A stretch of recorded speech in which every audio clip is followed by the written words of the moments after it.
Good morning, everybody. Happy Monday. We have an amazing show for everybody today. Indeed, we do. We got friend of the show, Matt Stoller, on to talk about Joe Biden and other candidates' middle-class plans. We've also got some new details on Elizabeth Warren's so-called Medicare for All plan. Not a great look on that one. And also Paul Steinhauser, great journalist from New Hampshire. We love to get his insights. He's going to talk to us about what is going on in the Granite State, but also big win for Democrats again in the South. In Louisiana, incumbent Governor John Bel Edwards narrowly sneaks past Eddie Rispone. That's, of course, after President Trump came to the state and tried to pull Eddie over the finish line. But, you know, Saagar, I'm not as steeped in Louisiana politics as I am in Kentucky politics. However, what it appears to me is that Edwards was able to distinguish himself from the national party. I mean, he had his own positions. He was culturally conservative. So he could, you know, credibly say, look, I'm not like those people that you're a little leery of at the national level. And he had been a good governor. And I would also say that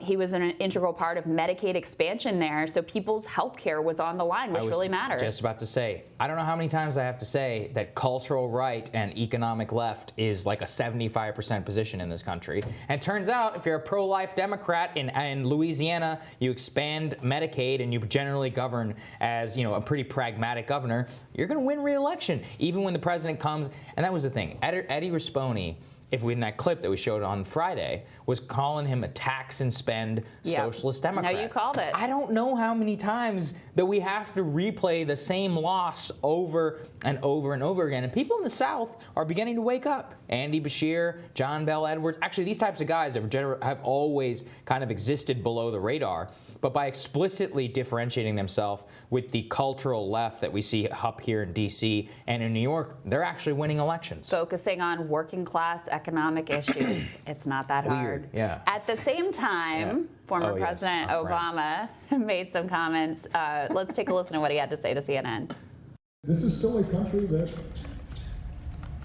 is less revolutionary than it is interested in improvement.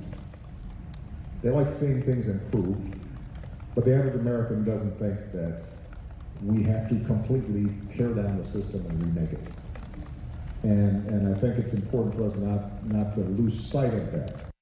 Fact check, false. 70% of Americans have a deep boiling anger at the political establishment. He went on to say that, you know, there's a danger of listening to certain left-leaning Twitter feeds. I love the idea of him like lurking on leftist Twitter. It's pretty funny. I have a theory. I think it's Matt Stoller. So I'm going to ask him that whenever he comes on the show, because there is nobody else I know who is more blatantly on the left and against Barack Obama. We'll leave that for another time.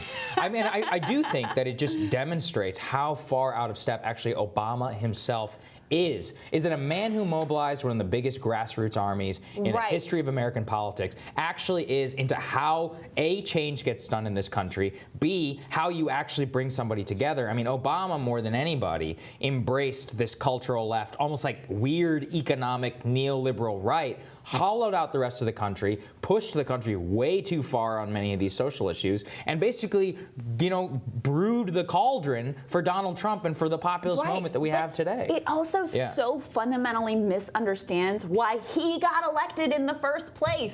It wasn't because he promised better things aren't possible. It was hope and change. It was a populist, let's change the country for the better message. And how did he get reelected? From bailing out GM, another populist move, and slamming Mitt Romney as like a private equity venture capitalist mess. And so he completely misunderstands what got him into office in the first place.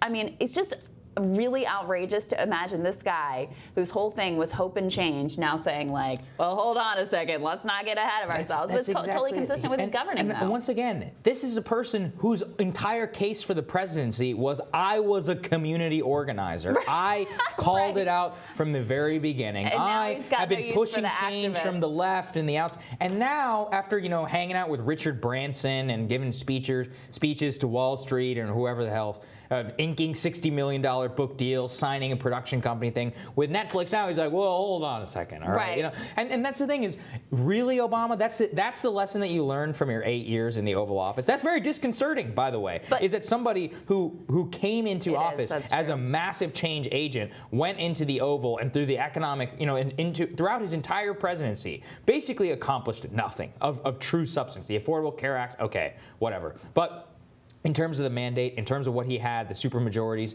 and all that, I mean, it was a middling approach at best, lost the entire Democratic Party, That's right. tried to govern from this like weird neoliberal, economic center-right, cultural super far left, and the party was destroyed for it. And guess what? And the thing is, what's funny is like on the right is that they still tried to, you know, tar him as like a tax and spend socialist or whatever, and that didn't win until Donald Trump came along and was like, no, we'll keep some of this economic left, go cultural right, especially talk about immigration, and that was it. It tells you everything who Obama picked to be the carrier of his legacy was Hillary Clinton.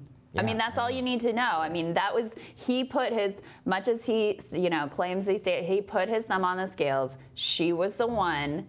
And that tells you everything you need to know about what he apparently mistakenly learned from his 8 years as president. It's so funny because how does he think he beat her? It's like him and David Axelrod and John Farrar, they all know how they beat Hillary in the first place. They're like, oh, she's one of the old guard. She's, you know, she doesn't understand it. She's not a good politician. War. Yeah, Iraq War, all this. And then they turn around and pick her to carry on his legacy. Just political disaster. Yeah, it was the young activists and left-leaning social media that got him into office. Apparently, he's forgotten all about that. We're going to tell you what's on our radars. That's next.